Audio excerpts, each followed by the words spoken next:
Edamuttam beverage ഔട്ട്ലെറ്റിൽ മോഷണം 65,000 രൂപയുടെ മദ്യക്കുപ്പികൾ കവർന്നു. വെള്ളിയാഴ്ച പുലർച്ചെ 2 മണിയോടെയാണ് ബീവറേജിന്റെ ഷട്ടർ പൊളിച്ച് മോഷണം നടന്നത്. വില കൂടിയ മദ്യക്കുപ്പികളാണ് ഏറെയും മോഷ്ടിക്കപ്പെട്ടിരിക്കുന്നത്. തെളിവുകൾ നശിപ്പിക്കുന്നതിനായി മുളകുപൊടി വിതറിയാണ് മോഷ്ടാക്കൾ മോഷണം നടത്തിയിരിക്കുന്നത്. രാവിലെ ഔട്ട്ലെറ്റ് തുറക്കാൻ വന്നപ്പോഴാണ് ജീവനക്കാർ മോഷണ വിവരം അറിയുന്നത്. വലപ്പാട് പോലീസ് സ്ഥലത്തെത്തി അന്വേഷണം ആരംഭിച്ചു.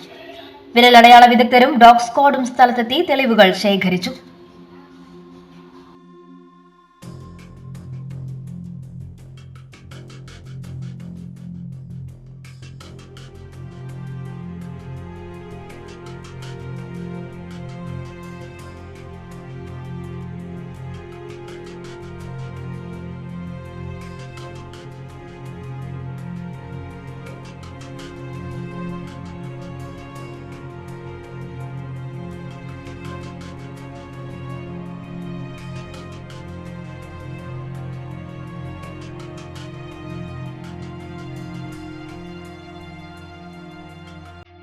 Holy Grace Academy has truly revolutionized my girls' educational journey. കഴിഞ്ഞ വർഷം ഈ ബണ്ണിയിലത്തെ ഒരു വൺ ഡേ ക്യാമ്പ് ഉണ്ടായിരുന്നു. ആള് ഇത്തിരി ഷൈ ആയിരുന്നു മുന്നേ, പക്ഷേ ഈ ഒരു പ്രോഗ്രാമിൽ പങ്കെടുത്തതിന് ശേഷം ആള് കുറച്ചും കൂടി ടോക്കറ്റീവായി. ക്ലീനിങ് ഉണ്ടായിരുന്നു, സറൗണ്ടിങ്സ് ക്ലീനിങ് ഉണ്ടായിരുന്നു, ബിഹേവിയറിനെ കുറിച്ചുള്ള ക്ലാസ്സസ് ഉണ്ടായിരുന്നു. കുട്ടിക്ക് ഇതിൽ പാർട്ടിസിപ്പേറ്റ് ചെയ്യാനൊരു അവസരം കിട്ടുന്നു എന്നുള്ളതാണ്.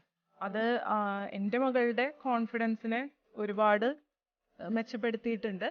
നിലവിൽ ഇപ്പോൾ ഞങ്ങളുടെ 3 കുട്ടികൾ ഈ സ്കൂളിൽ പഠിക്കുന്നുണ്ട്. അതുകൂടാതെ നമ്മളുടെ ഫാമിലിയിൽ 8 കുട്ടികൾ ഈ സ്കൂളിൽ പഠിക്കുന്നുണ്ട്. ഏറ്റവും ഇൻട്രസ്റ്റ് തോന്നിയിട്ടുള്ളത് സർക്കിൾ ടൈം പഠന രീതിയാണ്. അതിലൂടെ കുട്ടികൾക്ക് അവരുടെ കമ്മ്യൂണിക്കേഷൻ ഇംപ്രൂവ് ചെയ്യാനും അതുപോലെ തന്നെ അവർ തമ്മിൽ കൂടുതൽ ഇന്ററാക്ട് ചെയ്യാനും അവരുടെ ഓൺ ഐഡിയാസ് കൂടുതൽ എക്സ്പ്രസ് ചെയ്യാനും അവർക്ക് സഹായകമാവുന്നുണ്ട്. ഞങ്ങളുടെ കുട്ടികൾക്ക് ഇത്രയും നല്ല വിദ്യാഭ്യാസം നൽകുന്ന ഹോളി ഗ്രേസിന് ഞങ്ങൾ ഒരുപാട് നന്ദി പറയുന്നു.